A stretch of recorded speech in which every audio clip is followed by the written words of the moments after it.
on a de trop nombreuses personnes qui se font passer pour homéopathes simplement par le fait qu'ils prescrivent des petits globules blancs là où les autres vont vous donner des grosses dragées rouges. Ça ne suffit pas. Et c'est une des choses fondamentales que j'espère vous faire comprendre au terme de mes petits exposés, tout en captant votre attention et votre intérêt, bien sûr. Qu'est-ce que c'est que l'organon? Bien, Hahnemann a fait 6 éditions de ce livre, et organon, il y a le mot organisé, dans cet ouvrage qui a connu 6 éditions et que j'ai eu l'honneur de traduire dans sa 6e édition, qui est paru à titre posthume, parce que rien que ça, il y a toute une histoire, on pourra un jour vous parler des 6 éditions de l'organon. Mais vous retiendrez que cette 6e édition atteint un point culminant dans l'exposé de ce que c'est que l'homéopathie par Hahnemann, le fondateur, qui a poursuivi tout au long de sa carrière pratiquement 55 années d'études non-stop.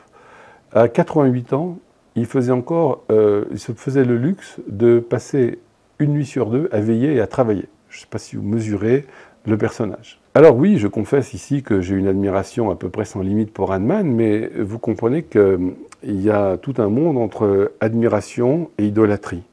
J'ai cherché toute ma vie à coincer Hahnemann.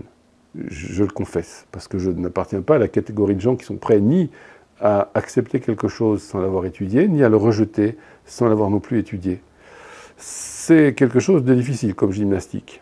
Et c'est donc un sport que j'ai appliqué à l'étude de Hahnemann, que je n'avais pas fait au début de ma carrière, et je me suis rapidement rendu compte que mes errements, mes échecs, Hahnemann les avait déjà essuyés, que la différence entre lui et moi, c'est que lui, c'est un génie, comme il en est que quelques-uns par siècle. Alors vous savez qu'il est de bon ton d'admirer Leonardo, et personne ne connaît Hahnemann. Donc je voudrais aussi vous faire, à travers ce petit travail sur l'organon, vous faire découvrir les horizons quasi infinis que l'organon nous développe, parce que ce n'est pas un livre fermé.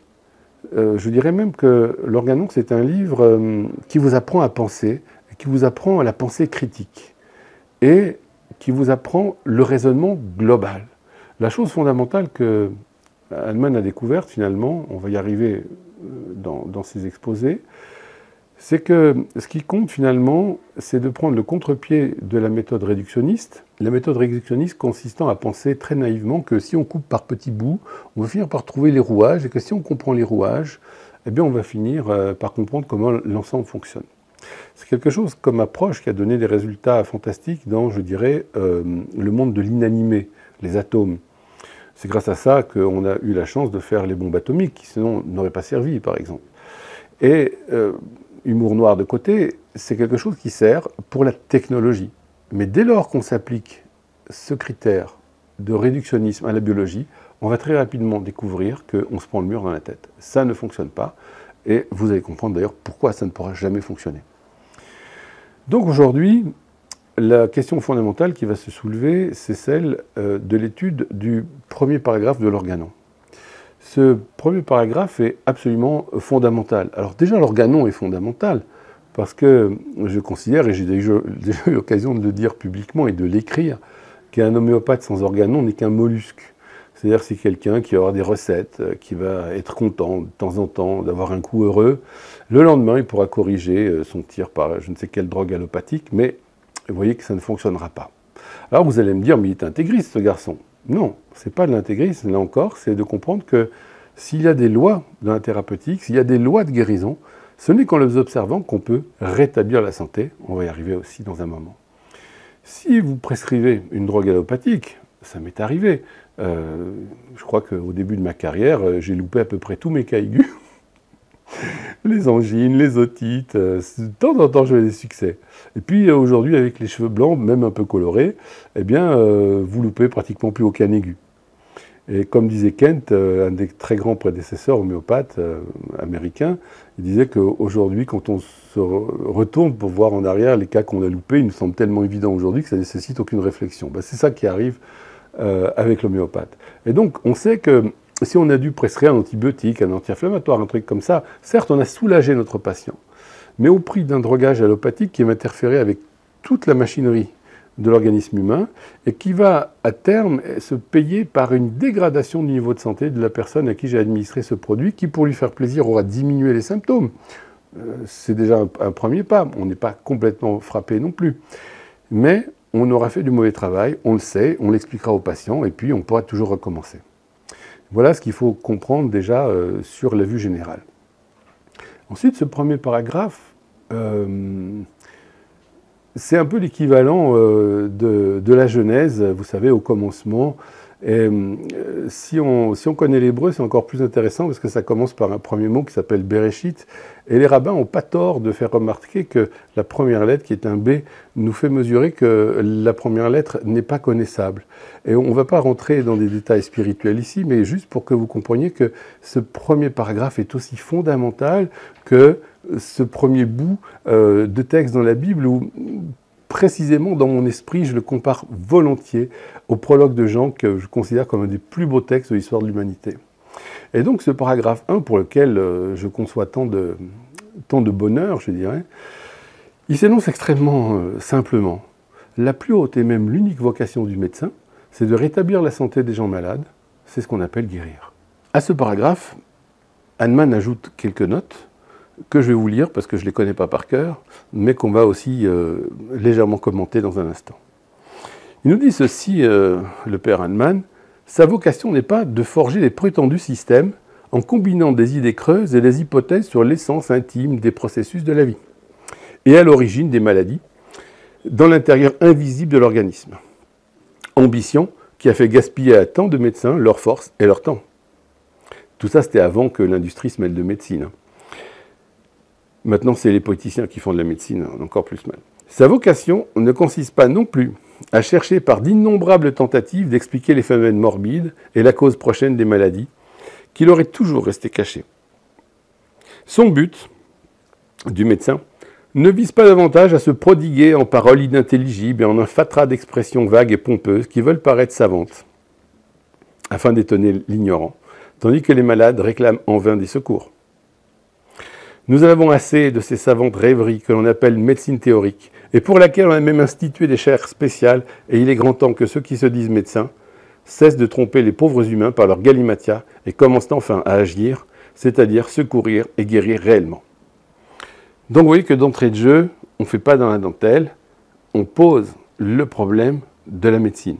C'est d'ailleurs de manière fondamentale des questions que, là encore, personne ne se pose ni aujourd'hui, ni bien souvent hier. Donc, ce paragraphe 1 pose des questions totalement fondamentales, puisque si on demande à un médecin, mais c'est quoi l'objectif de votre pratique? Vous allez être surpris des réponses. Juste par curiosité, faites-le à l'occasion. Vous allez vous rendre compte que la question désoriente complètement, parce que, en fait, le médecin, dans la formation actuelle, n'est rien d'autre qu'un prescripteur de médicaments. La plupart des gens, d'ailleurs, qui ont un cerveau qui l'utilisent, vous diront, enfin en tout cas m'ont dit, on comprend ou on ne comprenait pas bien pourquoi on allait voir le médecin avant d'aller à la case pharmacie, parce que, on sait très bien ce qu'il va nous donner, donc c'est pas la peine d'aller le voir, puis autant aller directement à la case pharmacien. On en est réduit à ça. Pourquoi? Parce que le médecin, il est formé par une médecine dont l'industrie pétrochimique a pris entièrement le contrôle. Donc il n'est lui-même qu'un misérable morceau d'un process entier qui vise finalement à distribuer un médicament qui sera toujours le dernier à la mode. Si vous demandez aussi à un médecin, mais c'est quoi guérir pour vous? Ça existe, le mot guérir? Là aussi, vous allez être totalement surpris des réponses, puisque simplement, je ne sais pas combien de temps j'ai traîné mes guêtres à la fac, j'essaye de réfléchir, au moins une dizaine d'années, mais le mot guérison est complètement banni, on ne parle pas de guérison. Ce qui est quand même assez perturbant, parce que là encore, un des rôles de la médecine, j'ose espérer, ce serait quand même, comme dit Hahnemann, de rétablir la santé des gens. Du coup, tout ceci aussi nous pose cette question fondamentale, c'est quoi le rôle, c'est quoi la tâche du médecin? Et à l'autre bout, une fois qu'on a commencé à poser la question sur qu'est-ce que c'est que le médecin, en gros, le diagnostiqueur et prescripteur, à l'autre bout, la question essentielle à se poser, mais c'est quoi le malade? C'est qui le malade? Et quand commence la maladie et où se situe la maladie? Quelles sont les choses qu'on doit traiter? Qu'est-ce qui reflète la maladie? Et Hahnemann parle de rétablir la santé des gens malades, mais on a dit aussi que l'homéopathie se moquait du diagnostic de la maladie, ce qui est faux. On aime bien savoir qu'est-ce que c'est que la maladie qu'on va traiter. Parce que la maladie n'est rien d'autre qu'un syndrome. Qu'est-ce que c'est qu'un syndrome?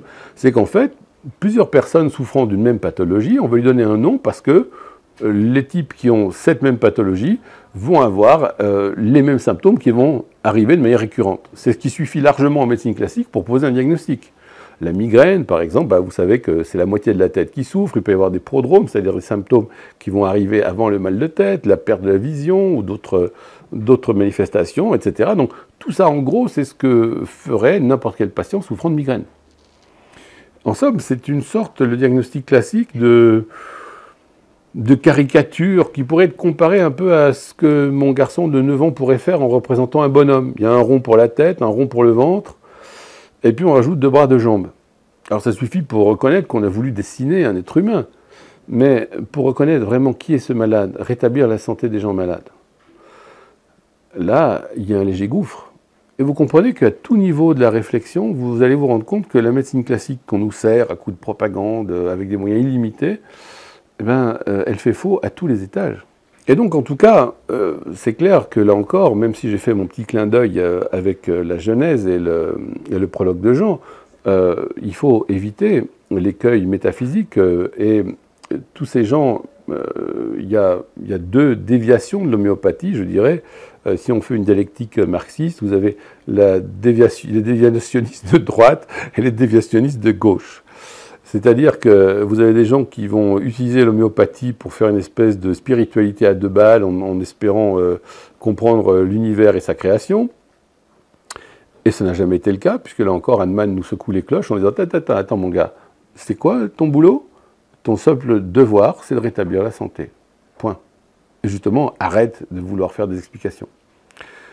Et puis vous avez les déviationnistes de gauche qui vont dire « il faut être concret, moi ce que je veux, de toute façon c'est les résultats, donc quand quelqu'un a une angine, je donne Nux pour la digestion, je rajoute belladonna pour la fièvre, et puis ci, et puis ça, et puis ça. » Et on a en même temps cette volonté, je dirais, de collaborer. Et le terme collaboration, pour moi, dans mon esprit, ça veut exactement dire ce que je veux dire, qui désire collaborer avec l'establishment, être bien vu par les professeurs, les gars de l'hôpital, tout ça, être admis dans le cénacle, en disant oui, vous voyez, j'étudie l'homéopathie, mais je suis quelqu'un de sérieux. Bien entendu, dès que quelque chose est important, je donne ce qu'on m'a enseigné à la fac. Effectivement, c'est pas non plus comme ça que ça marche. À travers cette simple ligne, Hahnemann arrive à poser tous les problèmes d'un seul coup. Si vous êtes disposé à franchir cette porte, il va falloir vraiment comprendre ce que c'est que ce bon sens de paragraphe 1. Et là, enfin, vous allez pouvoir rentrer dans ce que c'est vraiment l'univers de l'homéopathie qui, en fait, nous fait découvrir les arcanes du vivant.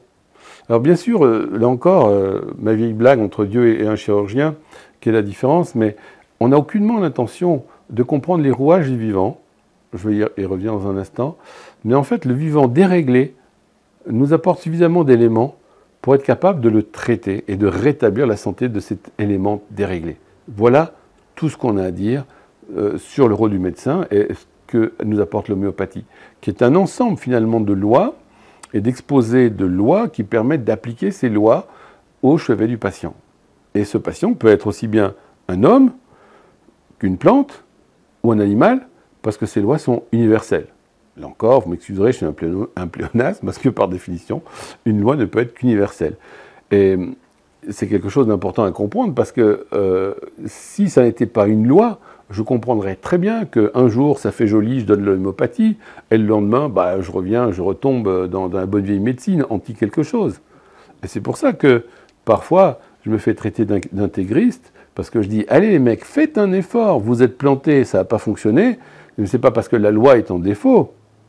L'homéopathie, ça porte un grave coup à son écho. Quand on s'est planté, c'est nous les responsables. Ce n'est pas la loi qui a changé. Et donc ça nous oblige à la modestie. Alors j'aime pas, parce que moi je me voyais bien avec un gros caillou là, pour que les mecs ils me fassent un bisou là. Mais malheureusement, c'est pas comme ça que ça se passe dans cette vie-là. Et là encore, l'organon va nous apprendre aussi la modestie et la réflexion. Donc, le premier point que je voudrais aborder, c'est qu'est-ce que c'est que cette notion de vocation? Le second point, ça sera qu'est-ce que c'est que le médecin? Le troisième point, rétablir la santé, les personnes malades, et enfin, guérir. Alors, si on regarde le dictionnaire, le mot vocation, vous savez que ça vient du latin vocare. Vocare, ça veut dire appeler, être appelé. au passif.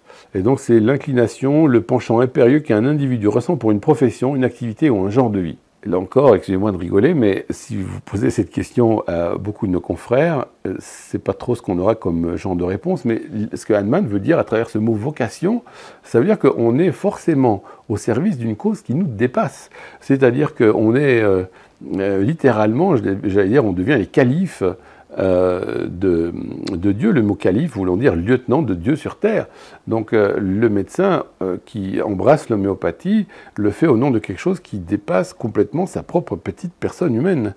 On est là pour mettre en œuvre des lois que Hahnemann a réussi à dégager, dont nous ne comprenons pas le fondement et que personne ne pourra comprendre d'ailleurs, mais on a suffisamment d'observations, de règles et de lois qui font qu'on va pouvoir les mettre en pratique et obtenir le résultat qu'on se désire. Là encore, c'est dans l'organon 1, c'est-à-dire la guérison des patients.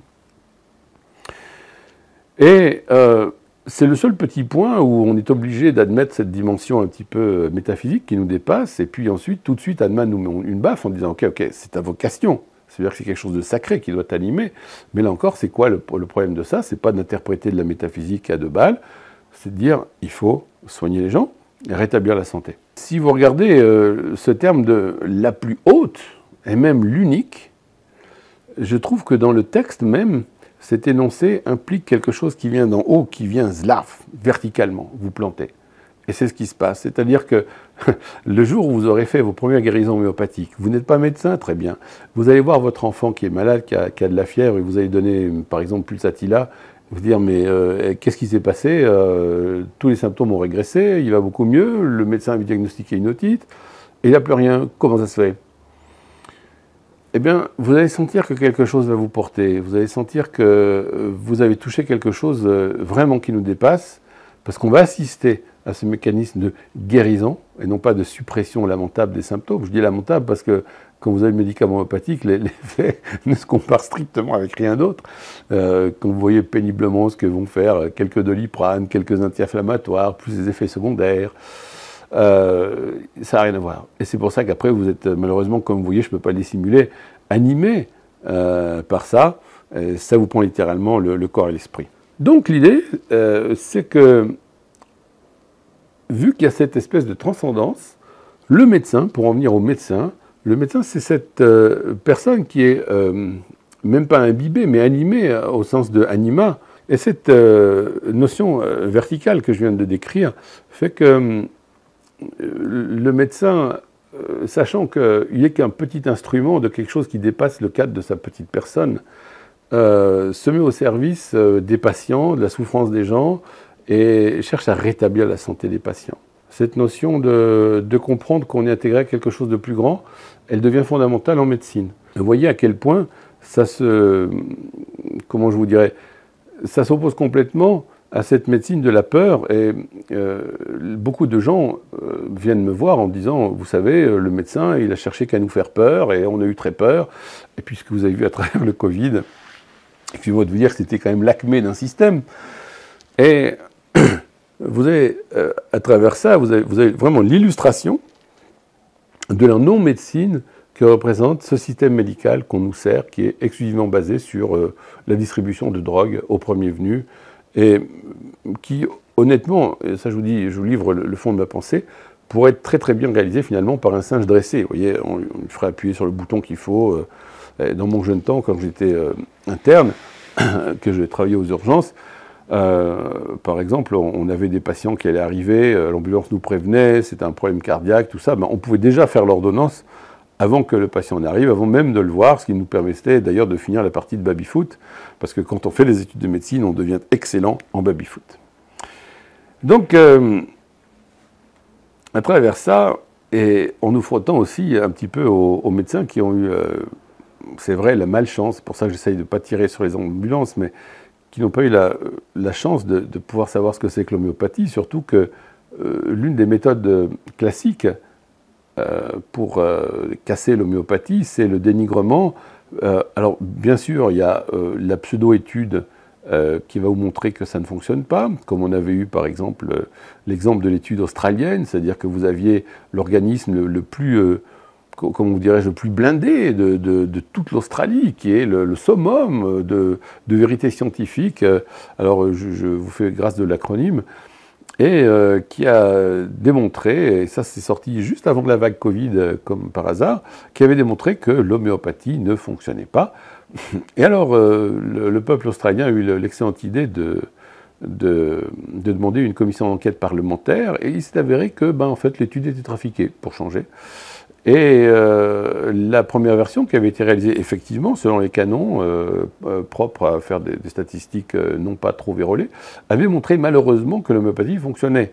Donc ils ont eu besoin de 2 ans supplémentaires pour trafiquer les données, pour arriver à s'appliquer à eux-mêmes des critères qu'ils n'avaient jamais appliqués, pour exclure tout ce qu'ils pouvaient exclure, qui montrait que l'homéopathie fonctionnait, pour arriver au résultat de demander que l'homéopathie ne fonctionne pas. Et puis vous avez donc l'autre variante anti-homéopathique qui consiste à dénigrer indirectement, et ça c'est extrêmement efficace, c'est ce que je vois tous les jours dans l'homéopathie, c'est-à-dire que vous prenez n'importe quel crétin, de préférence un peu illuminé, et qui vous dit « Oh, j'ai tout compris à l'homéopathie, c'est merveilleux, c'est les petites plantes, etc. » Et puis vous allez le mettre en avant, façon Rick Azaray, vous savez, vous avez connu peut-être Rick Azaray, ça vous dit rien, c'était quand même grandiose à l'époque, moi j'étais gamin, mais elle vous expliquait comment on pouvait tout soigner par le bain de siège froid. Eh bien, en prenant des personnages un peu de cet acabit-là, vous allez pouvoir très facilement démolir l'homéopathie, puisque vous allez dire, l'homéopathie, c'est ce clown-là qu'on a vu à la télé l'autre jour. Et c'est comme ça que les choses se passent. Donc, ce qu'il faut que vous compreniez, c'est qu'il y a plusieurs niveaux de conscience pour voir comment les choses progressent. Vous avez, c'est un dicton américain que je trouve pas mal, que j'ai traduit. Vous avez d'abord l'ignorance inconsciente. C'est là que sont malheureusement la plupart des gens, c'est-à-dire ils ne savent pas, ils ne sont pas conscients. Puis après, le premier pas, que j'espère éveiller, susciter en tout cas en plusieurs d'entre vous, c'est l'ignorance consciente. C'est-à-dire que j'espère qu'au moins mon discours va servir à dire « Oh, ce qu'il dit, c'est peut-être pas si con, peut-être qu'il dit pas que des conneries non plus, et peut-être qu'avec un peu de chance, ça pourrait être fondé. » Donc là, crac, j'ai déjà le petit hameçon. Et puis après, vous allez arriver, je l'espère, rapidement, ça je me fais fort de le faire, parce que vous voyez comme j'adore discuter de l'homéopathie, il y a le supplément pour que j'arrête de parler. Vous allez arriver à la connaissance consciente. La connaissance consciente, c'est... vous commencez à apprendre des choses, mais ça nécessite de réfléchir, de mesurer ici, de voir où ça va arriver, etc. Et puis, plus tard, peut-être pas tous d'entre vous, mais ça, on ne vous en voudra pas, vous arriverez à la connaissance inconsciente. C'est-à-dire que votre esprit est tellement surentraîné que vous allez tac, voir des points qui, pour l'œil profane, semblent totalement déconnectés, mais pour vous, cet ensemble de choses va former une image cohérente et vous dire, paf, la prescription. Par exemple, si vous voulez, je peux vous citer un exemple fameux de Kent. Donc James Tyler Kent est mort en 1916, et c'était un très très grand prescripteur américain. C'est lui qui a écrit et créé le répertoire qui porte son nom, répertoire de Kent, que j'ai traduit en français, et qui est une référence aujourd'hui avec la 5e édition qui doit être quelque part derrière moi. Donc, une fois, Kent étant absent à la polyclinique de Chicago, je ne sais pas si vous mesurez, mais à la polyclinique de Chicago, il traitait environ 25 000 patients par an. 25 000 patients. Alors, vous voyez, il ne faut pas me parler de l'homéopathie, médecine douce, médecine lente. Non. C'est pas comme ça que ça se passe. Et donc arrive une patiente, Kent n'était pas là. La patiente présente un état fébrile, elle fait on n'a pas le diagnostic, on ne sait pas exactement ce que c'est, on sait juste qu'elle est infectée, elle fait une fièvre très intense. Et donc les élèves sont là autour, ils examinent, machin, et puis au bout d'une demi-heure, 1 heure de conciliabule, ils tombent d'accord sur une prescription. Ok. Et puis c'est juste le timing pour que l'autre il arrive. Donc le Kent se pointe, il soulève le drap, il dit bon, il faut donner Tuya. Comment il faut donner Tuya? Pourquoi il faut donner Tuya? Personne n'avait vu Tuya, bien sûr. Et l'autre, il arrive juste en soulevant le drap, il dit il faut donner Tuya. Il dit voilà, c'est très simple. Vous voyez que, en fait, cette personne présente un état pratiquement septicémique, donc vous avez dans votre tête tel médicament, mais parmi lesquels vous allez choisir un seul qui s'impose, c'est-à-dire Tuya, parce que si vous soulevez les draps, vous voyez qu'elle ne transpire pas sous les couvertures et qu'il n'y a que la partie dégagée, les bras et le visage qui sont en train de transpirer. Et cette transpiration seulement des parties découvertes n'appartient qu'à un seul remède, c'est Tuya. Voilà la classe. D'accord? Et donc, avant d'atteindre ce niveau de connaissance inconsciente, il faut s'être pris le mur pas mal de fois dans la tête, Et puis, il faut avoir l'application d'étudier, de continuer d'étudier, mais on le fait uniquement parce qu'on a justement cette vocation.